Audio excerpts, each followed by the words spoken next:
જાણો જગમાં થોડાજી. અને ખરેખર આજે પૃથ્વીના સદભાગ્ય કહેવાય, આપણા ધન્ય ભાગ્ય કહેવાય કે આજે એવા પરમ સાચા સંત પ્રમુખ સ્વામી મહારાજ રહેલા છે. આજે 93 વર્ષની એની ઉંમર છે. તમે જો કબીરે જેમ કહ્યું ને કે જ્યું કી ત્યું ધરતીની ચાદર, ભગવાન તમે જેવી ચાદર મને આપેલી હતી, એક્ઝેક્ટ એકે ડાઘ પડવા દીધો નથી આ ચાદરમાં. પ્રમુખ સ્વામીનું જીવન કેટલું પરિશુદ્ધ છે. આજે સમાજની અંદર સ્વામીજી ફરે છે. વિશ્વના 55 દેશમાં પ્રમુખ સ્વામી ફર્યા છે અને એક બે વખત નહીં 30 વખત ફર્યા છે. આજે એમની નિશ્રામાં સ્ત્રી અને ધનનો ત્યાગ રાખી અને 950 સંતો રહેલા છે. પણ દેશ વિદેશમાં સંતો જાય, સ્ત્રી અને ધનનો બરાબર ત્યાગ રાખે. એ કેનેડાની પાર્લામેન્ટમાં જાય કે ઇંગ્લેન્ડની પાર્લામેન્ટમાં જાય, એ યુનોની અંદર જાય કે ગમે ત્યાં, પણ નિયમ ધર્મ બરાબર. અમારી શોભા એ રહેલી છે સંતોની કે સ્ત્રી અને ધનનો ત્યાગ રાખો. એટલા માટે તો આખા વિશ્વની અંદર ધર્મના ક્ષેત્રમાં ટોટલ 20 વ્યક્તિઓને પસંદ કરવામાં આવી. આખા વિશ્વની અંદર જેની અસર દુનિયા ઉપર ખૂબ થયેલી હોય, એ ધર્મના ક્ષેત્રમાં 2 વ્યક્તિને પસંદ કરવામાં આવી. એક પોપ અને બીજા પ્રમુખ સ્વામી મહારાજ. કે એનું જીવન કેટલું પરિશુદ્ધ. આજે તમે ઇંગ્લેન્ડની અંદર જાઓ, અમેરિકાની અંદર જાઓ, ઓસ્ટ્રેલિયામાં, ન્યુઝીલેન્ડમાં, જાપાનમાં કે પછી થાઈલેન્ડની અંદર તમે જાઓ કે ચાઇનામાં, તમે જુઓ એને જબરજસ્ત એક આધ્યાત્મિક અસર ઊભી કરેલી છે. આજે અમેરિકાની ધરતી ઉપર 100 મંદિરો બાંધ્યા. એક મંદિર બાંધવું અઘરું છે. ત્યાંના છોકરાઓને છોકરીઓને વશ કરવા અતિ અઘરા છે. અમેરિકાથી કોણ સાધુ થવા આવે? અહીંથી 50 લાખ આપીને ત્યાં જાય છે, 50 લાખ આપીને ત્યાં જાય છે અને એ તો અમેરિકાની બોર્ડર ઉપર એને ઉતારી દેવામાં આવે. નોકરીની કોઈ વ્યવસ્થા કરવામાં આવતી નથી. 50 લાખ આપે છે અને ત્યાંની સિટીઝનશિપ ધરાવતા હોય એવા એક બે નહીં, અમેરિકા, ઇંગ્લેન્ડ વગેરે દેશોમાંથી અત્યારે 90 સાધુ થયેલા છે. 90 જણા. અને પોતાના માતા પિતાના એકના એક સંતાન હોય છોકરો, એવા એક બે ની 80 સાધુઓ છે. ન મળ્યું ખાવાનું થઈ ગયા બાવા, એવા બાવા આ સંસ્થાની અંદર નથી. ભણેલા ગણેલા હોશિયાર બુદ્ધિશાળી છે. ઓક્સફર્ડ, કેમ્બ્રિજ, હાર્વર્ડ અને સારી સારી યુનિવર્સિટીની અંદર માસ્ટર ડિગ્રી કરેલી હોય, પીએચડી કરેલી હોય, એવા સંતો અહીંયા આગળ રહેલા છે. અરે જેના ઘરે પ્રાઇવેટ પ્લેન હોય અને સોનાના નળ હોય, એવા સાધુઓ તમને આ કપડાની અંદર બીએપીએસ સંસ્થાની અંદર જોવા મળશે. જેના ઘરે સોનાના નળ હોય. ઇંગ્લેન્ડની અંદર વિશ્વવિહારી સ્વામી અત્યારે ત્યાં ગાંધીનગરના કોઠારી છે, એની ઘરે તમે જાઓ, કોલોરમાં સ્ટુડિયો છે. લંડનના જે 10 અબજોપતિ ગણાય ને, એમાંના એક આ રહેલા છે. અને એ આજે અમારા જેવા કપડા પહેરી અને આ પ્રમાણે ફરી રહેલા છે. દેખાય તમને સાદા સંતો, પણ એનો જ્ઞાનનો વૈભવ, બુદ્ધિનો વૈભવ એ જો નજીક આવે ત્યારે જ ખબર પડે. એનું કારણ પ્રમુખ સ્વામી મહારાજ. પ્રમુખ સ્વામીનું કેટલું શુદ્ધ અને પવિત્ર જીવન હશે, જેને લઈ અને આજે કળિયુગની અંદર આવી એક જબરજસ્ત એમને અસર ઉત્પન્ન કરેલી છે.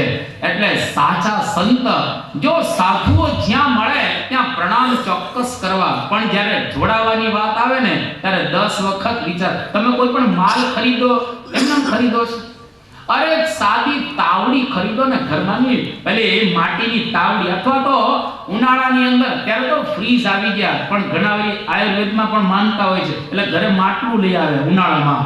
એટલે આમ નેચરલ કે આપણે ઠંડુ પાણી પીવે, તો માટલું લેવા જાઓ છો તો તમે 3 ટકોરા મારો છો. 3 કે ફૂટેલું નથી ને, હા તિરાડ વાળું તો નથી ને.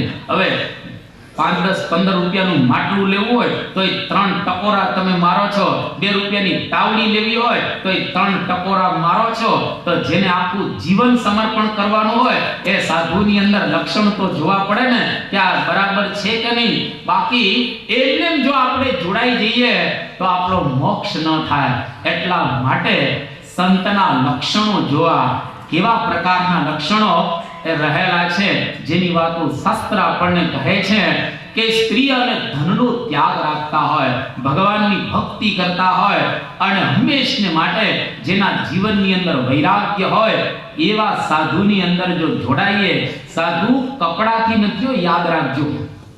કપડા ભગવા હોય એવા એ જ બધા સાધુ એવું નથી. કપડા સફેદ હોય ને તોય સાધુ કહેવાય. નરસિંહ મહેતાને ક્યાં ભગવા કપડા હતા, મીરાને ક્યાં ભગવા કપડા હતા, એકનાથને ક્યાં ભગવા કપડા હતા, તિરુવલ્લુવરજીને ક્યાં ભગવા કપડા હતા.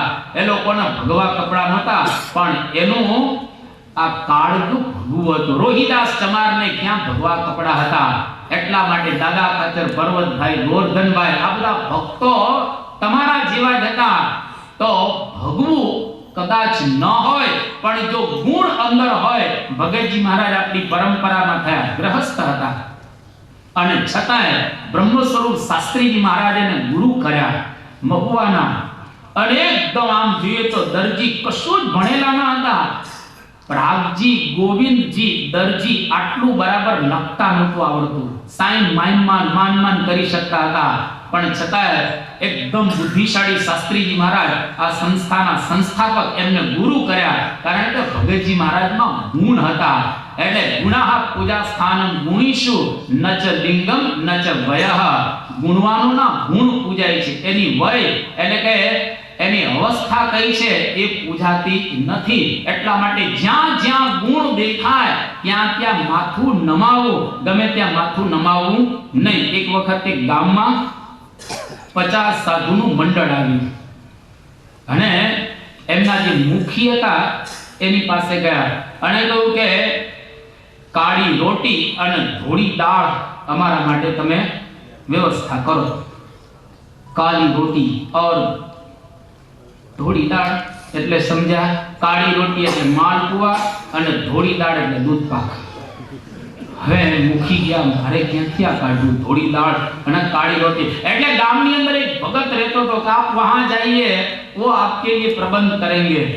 અને આ તો ભગત એક મોચી ભગત હતો, ત્યાં ગયા અને હવે એની પાસે આ 50 સાધુ એકદમ જાડા હતા, વ્યવસ્થિત રીતે. એટલે એ કહ્યું કે बेटे हमारे लिए काली रोटी और धवल दाल, धोड़ी दाल की व्यवस्था कीजिए. કે મારા ઘરમાં કાંઈ નથી, મનમાં વિચાર કરે. પણ બધા સાધુ થોડા સમય પહેલા એક બીજા મોચીને ત્યાંથી નવા જોડા લઈ આવેલા અને આ બધાને કહ્યું કે તમે ઉપર હમણાં આરામ કરો, થોડી વારમાં વ્યવસ્થા કરું છું. અને આ પેલો ભગત હતો, બધા જ જોડા 50 ના એકદમ ગાંસડી વાળી અને ગામમાં વેચી આવ્યો. જે પૈસા આવે એમાંથી સીધું ખરીદ્યું અને એમાંથી દૂધ પાક અને માલપુઆની સરસ રસોઈ બનાવી. બધા સાધુ સૂઈ ગયા હતા. બપોરે જાગ્યા, અરે જાગી અને હવે ભોજનની વ્યવસ્થાના માટે કરવાની હતી અને સરસ દૂધ પાક, માલપુઆ બધું ફર્સ્ટ ક્લાસ બનાવેલું હતું. એવા સંજોગોની અંદર પંગત થઈ અને ભગત આમ આગ્રહ કરી, લીજીએ महाराज और लीजिए. અને પાછો બોલે છું, ये सब आपके चरण का प्रताप है, इसमें मेरा कुछ नहीं है, ये सब आपके चरण. અને બોલો બધા અંદરો અંદર કેવો વિચાર કરે કે कितना निर्माणी भक्त, इतनी अच्छी रसवती रसोई बनाई, फिर भी कहते हैं कि आपके चरण का प्रताप. इतना निर्माणी भक्त कोई जगह हम लोगों ने नहीं देखा. अंदर अंदर चर्चा करे. એમાં સીધું બધા જમી લીધું વ્યવસ્થિત રીતે અને પછી એ લોકો જ્યારે બહાર જતા હતા એટલે પોતાના જોડા શોધે ને એને લોકો એકબીજા, એ કંગાલદાસ મેરા જૂતા કહાં હે, એ ગરીબદાસ મેરા જૂતા કહાં ગયા. અંદર એટલે કહ્યું કે ભગતે કંઈક મૂક્યા હશે.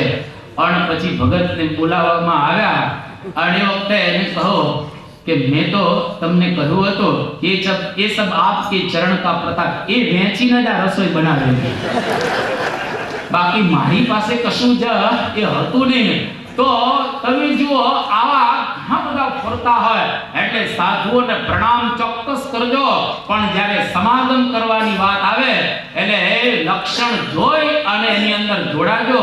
આ શંકરાચાર્ય આપણને આ સમજાવી રહેલા છે. એટલા માટે ભવતી તરણે ભવાર્ણવ નૌકા, સંત રૂપી નૌકાની અંદર જો આપણે બેસી જઈએ તો ખરેખર આપણે ભવસાગરને તરી જઈએ. પણ કેમ નથી તરી શકતા શંકરાચાર્ય કાલે કહેશે. આપણને કાલે કહેશે અને પરમ દિવસે આ ગ્રંથને આપણે પૂર્ણ કરીશું. તમે જુઓ કેમ સંસાર આપણે અરે સેજે સેજે તરાયો સંસાર છે, આમાં કોઈ દાખલો કરવાનો વગર દાખલે કાલે કામ થવાનું છે. કાલે આપણે જોઈશું કે વગર દાખલે જ્યાં તમે હો ખાલી થોડોક જ એમાં તફાવત કે ફેરફાર કરવાનો છે. જરા કરો ને તો કામ પતી જાય એવું છે. નાનકડું દ્રષ્ટાંત, એક વખતે ખટારો આમ પુલ ઉપરથી પસાર થતો, પુલ આમ બંધ હતો, પેલો ભરૂચમાં પુલ છે ને એવી રીતે આમ. હવે જરા ઉપર વધારે ભરેલું હતું એટલે એની અંદર ખટારો ફસાઈ ગયો, ન આગળ જાય ને પાછો આવે. બધા ખૂબ પ્રયત્ન કરે પણ આગળ જાય ને પાછળ ન આવે. હવે શું કરવું? બધા બુદ્ધિશાળી મહેનત કરવા લાગ્યા કે આ ખટારો હવે આગળ નથી જતો, પાછળ નથી આવતો, શું કરવું આપણે? એમાં એક નાનો 10 વર્ષનો છોકરો ત્યાં આગળ ઊભો હતો. એને કે હું તમારો ખટારો કાઢી દઉં. હા કે તારામાં 10 વર્ષનો શું એવી બુદ્ધિ હોય કે તું કાઢી દઈશ અમારો ખટારો? એ કે તમે મને કહો તો હું કાઢી આપું. બધા કે આમ કોઈ નીકળતો નથી તો આપણે છોકરાને કહીએ એમાં ટ્રાય કરવામાં શું વાંધો છે? એટલે છોકરો એને છૂટ આપવામાં આવી અને ત્યાં પેલા છોકરાએ કર્યું શું, ખટારાના જેટલા વ્હીલ હતા ને એ બધા વ્હીલમાંથી થોડી થોડી હવા કાઢી નાખી. એટલે ખટારો થોડો નીચે નમ્યો કે લઈ લો પાછળ. હવે ફસાઈ ગયો તો વ્હીલમાંથી હવા નીકળી ગઈ એટલે ખટારો થોડો બેસી ગયો, પાછળ લઈ લીધો, નીકળી ગયો. બસ આટલી જ સરળ. એક છોકરો પણ જો ખટારો કાઢી શકતો હોય, આ બળથી નીકળે એવું નથી, બુદ્ધિથી નીકળે એવું છે. એટલે સંસારનો ત્યાગ કરવો, બળ વાપરવાની આમાં જરૂર નથી, આમાં બુદ્ધિ વાપરવાની જરૂર છે. એ બુદ્ધિ કઈ રીતે વાપરવી? કળ આપણે કળથી કામ થાય, બળથી કામ થાય નહીં. એટલે કયા પ્રકારની કળ રહેલી છે સંસારને છોડવા માટે, એ આવતીકાલે આપણે એની વિશેષ વાતો કરીશું. આવતીકાલે બધી જ સુરતની મોટી મોટી હસ્તીઓ અહીંયા આગળ આવવાની છે. ઘણા બધા અહીંયા આગળ આવતીકાલે વધારશે. આવતીકાલે આપણે જરા 15 મિનિટ આપણી જે સભા છે એનો વહેલો પ્રારંભ કરીશું. એટલે એની અંદર આપણે બધા આવતીકાલે બરાબર 9:30 વાગે અહીંયા આગળ ધૂન પ્રાર્થનાનો પ્રારંભ થશે, જેની આપણે બધા નોંધ લઈએ. અહીંયા આગળ આજની આ પ્રવચન માળાને આપણે પૂર્ણ કરીએ છીએ. 1 મિનિટ ધૂન બોલાશે, ત્યાર પછી આપણે જાહેરાત સાંભળીશું અને અહીંયા આગળથી જ્યારે વિદાય મંત્ર લેવામાં આવે, જાહેરાત પૂર્ણ થાય ત્યાર પછી જ આપણે આપણું સ્થાન છોડીશું અને બહાર ત્યાર પછી જ દરેકને માટે પ્રસાદની વ્યવસ્થા કરવામાં આવેલી છે. પ્રસાદ દરેકને પ્રાપ્ત થશે તો પ્રસાદ લઈ અને અવશ્ય આપણે બરાબર આવતીકાલે પુનઃ 9:30 વાગે અહીંયા આગળ મળીશું. સ્વામી નારાયણ નારાયણ નારાયણ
સ્વામી નારાયણ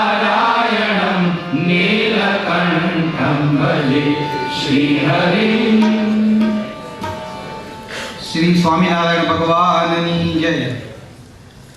श्रीमद आद्य शंकराचार्य विरचित भज गोविंदम प्रवचनमाळानो આજે તૃતીય દિવસ સમાપ્ત થયો, જેમના વિદ્વત કંઠે આપણે આ પ્રવચનમાળા સાંભળી રહ્યા છે તેવા પૂજ્ય પ્રભુચરણ સ્વામીનો આપણે ખૂબ ખૂબ આભાર માનીએ છીએ. હજુ પણ 2 દિવસ સુધી આપણે આ પ્રવચનમાળાનો લાભ લેવાનો છે. આજના દિવસે સુરતના પ્રતિષ્ઠિત મહાનુભાવો અત્રે પધાર્યા છે. તો અત્રેથી હું જે નામ બોલું છું તે મહાનુભાવો સત્વરે મંચ ઉપર પધારશે. પૂજ્ય પ્રભુચરણ સ્વામીને હાથ તોરા પહેરાવીને અભિવાદન કરશે અને અહીંથી પ્રભુચરણ સ્વામી તેમને સ્મૃતિ ભેટ આપીને તેમને વિદાય આપશે. તો જે હરિભક્તોના નામ બોલું તેઓ સત્વરે મંચ ઉપર પધારે. પરમ ભક્ત તરુણભાઈ રાવલ જેઓ બિલ્ડર એસોસિએશનના પૂર્વ પ્રમુખ છે તેઓ અત્રે પધારશે. આકાશભાઈ જેઓ આકાશ ગ્રુપના ડિરેક્ટર છે તેઓ પણ અત્રે પધારશે. બાબુભાઈ ચેવલી જેઓ સુરત જનરલ હોસ્પિટલના પ્રમુખ છે અને બોમ્બે માર્કેટના પ્રમુખ છે તેવા બાબુભાઈ ચેવલી પણ અત્રે પધારશે. ભાવિનભાઈ કોશિયા મારુતિ એન્ટરપ્રાઇઝવાળા તેઓ પણ અત્રે પધારશે. પપ્પુભાઈ ચેવલી જેઓ લેન્સર સ્કૂલના ટ્રસ્ટી છે અને અનિલ ડાઇન મિલના માલિક છે તેવા